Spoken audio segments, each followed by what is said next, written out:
চলেন একটু মাদ্রাসাটা ঘুরে দেখাই।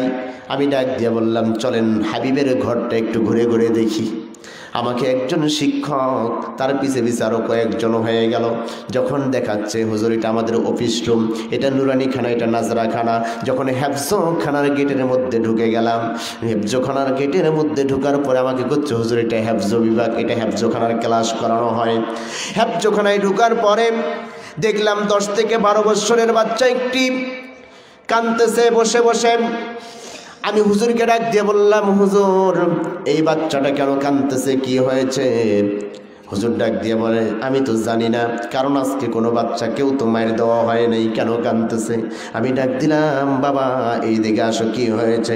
হুজুর কাছে যে ডাক দিল, তাকে যখন জিজ্ঞাসা করা হলো বাবা কি হয়েছে, তুমি কেন কাঁদতেছো? ওই ছোট্ট বাচ্চা ডাক দিয়ে বলে হুজুর আমার মনে বড় কষ্ট, মনে বড় দুঃখ নিয়ে আমি কাঁদতেছি। আমি শুনে অবাক হয়ে গেলাম। 8-10 বছর 12 বছরের বাচ্চাদের কিভাবে এই দুঃখ কষ্ট হতে পারে শোনার জন্য একটু আগ্রহী হলাম। তাকে কাছে ডাকলাম বাবা এদিকে আসো। এমন তো অবস্থায় হেফজখানার হাফিজ সাহেব ডাক দিয়ে বলে হুজুর আপনার হাত দিয়ে আমরা 5 জন বাচ্চাকে হাফেজে কোরআনকে মাথায় পাকড়ি দিব, তার মধ্যে এই বাচ্চাটাও হয়, এই বাচ্চাটাকেও আজকে আমরা পাকড়ি দিব।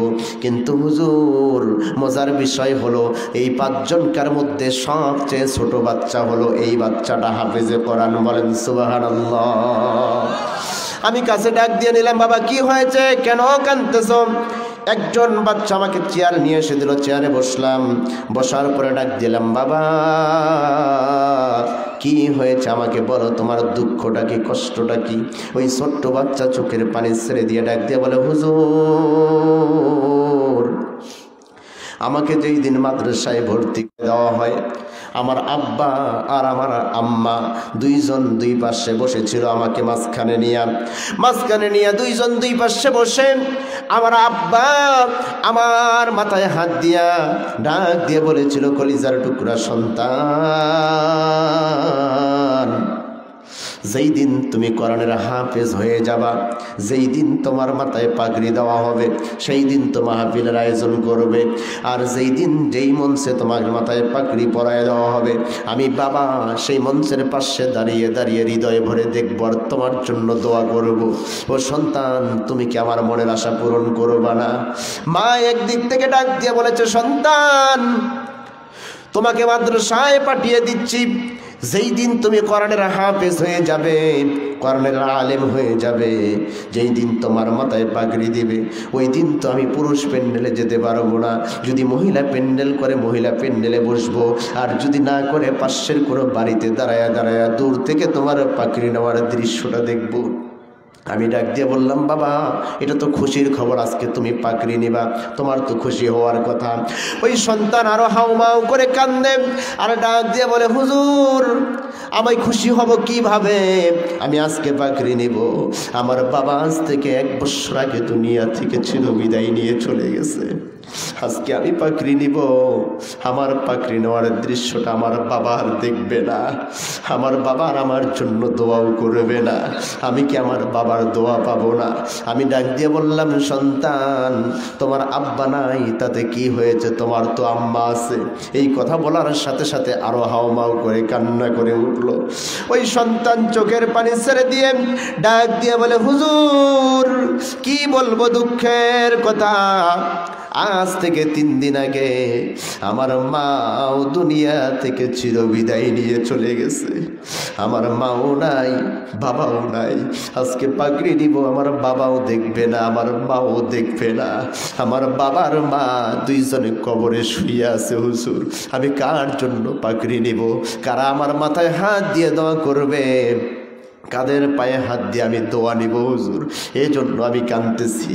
আমি সন্তানকে সান্ত্বনা দিয়ে ডাক দিয়ে বললাম সন্তান কান্না করো না, কান্না করো না, তুমি আজকে হাফেজ হয়েছো, তোমার মা বাবার কলিজা ঠান্ডা হয়ে গেছে, এর ওসিলায় আল্লাহ যেন তোমার মা বাবার কবরটাকে জান্নাতের টুকরা বানায়া দেয়।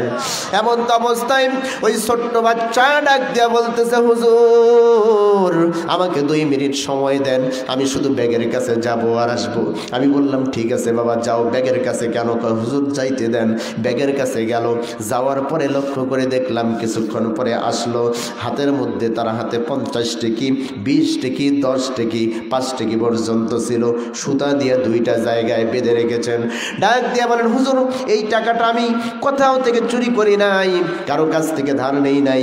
আমার বাবা যখন জীবিত ছিল, আমার মা যখন জীবিত ছিল, আমি প্রত্যেক দিন যখন মাদ্রাসায় আসতাম হুজুর, আমার মা আমাকে খাওয়ার জন্য 10 টাকা দিত, 5 টাকা দিত, 20 টাকা দিত।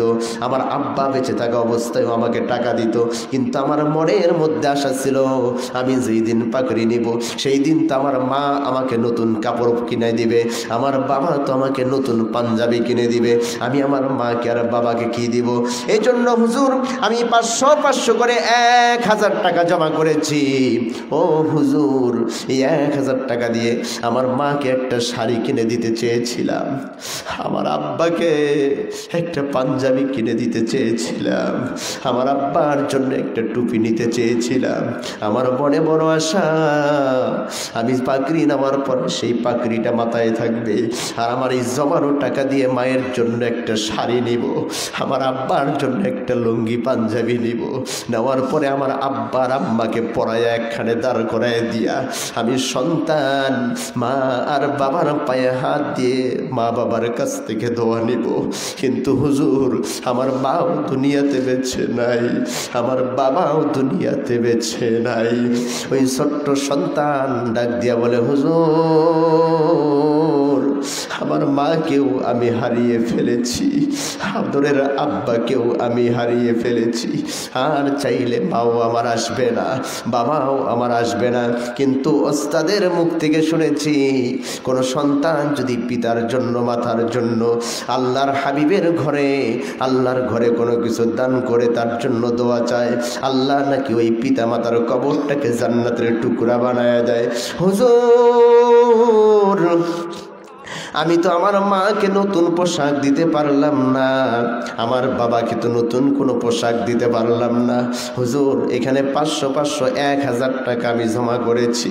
হুজুর এখান থেকে আমার মায়ের নামে 500 টাকা, আমার বাবার নামে 500 টাকা আজকের মাহফিলের মাদ্রাসায় আমি দান করে দিলাম।